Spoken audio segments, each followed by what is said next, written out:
He felt more like a relative. I met him through my folks. When he passed away a couple years ago, he was 91, and I wish that I would have interviewed him. His life is worthy of a nice talk. He grew up in Maryland on a small farm.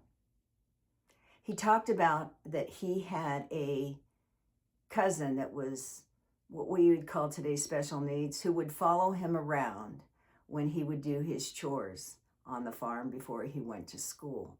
His life was peaceful, quiet, and unassuming.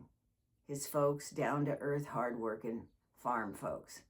But he told me something that was really strange. He said there was an experiment going on where they took these dairy cows and they installed like these plastic, clear, almost like stomachs, where they could monitor the cows' digestive systems. So he said it was really strange. He'd be walking around and go over and check out these cows, and you could just look at them and see what was going on inside of them because it was clear. He said it was strange.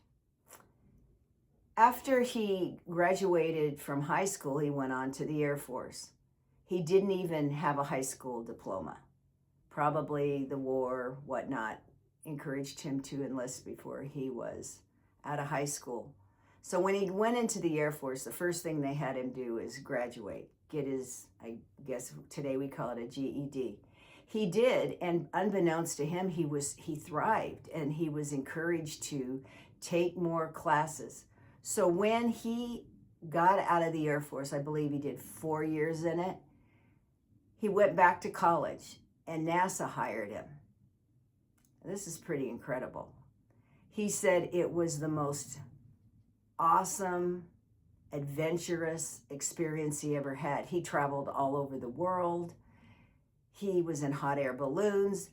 He found out that he was very much a scientist, a numbers person. And when I came across some of his things when he passed away, he had like grids and numbers, and he wrote really tiny.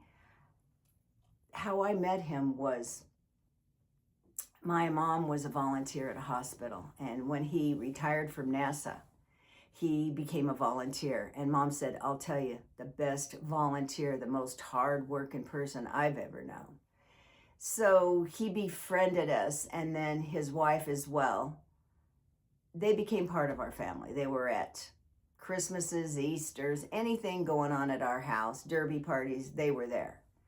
But he told me that even after he retired, NASA would call him up and he would do analytical work for them. This is the part of the story that gets really, really kind of interesting. He told me about this time that he was working for NASA, and he went in to work. And there were different people working in labs. This guy turned around and he said, I am telling you the truth, Cindy. He had 3 eyes, one right smack in the middle of his head. When I saw that, he said, I left work. I thought I probably had a stroke. So I rushed myself to the hospital, and they looked me over in my brain and they said, you did not have a stroke. And he says, well, then I've got to figure out what's wrong with me. It must be my eyes. I better go to an ophthalmologist. He immediately went to an ophthalmologist. They said, your eyes are just fine. And he said, I don't know what I saw. I do know what I saw. He said, I saw a man that had an eye right smack in the middle of his head.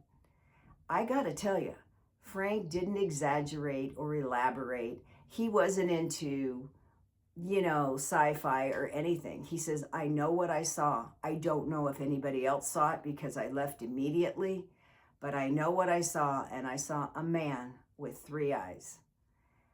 That blew my mind when he told me this, because Frank, like I said, was very practical and grounded.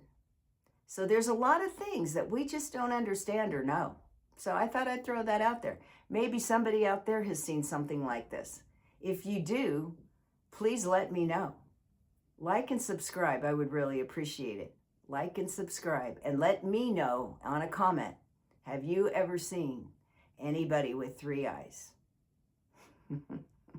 I haven't. Not yet.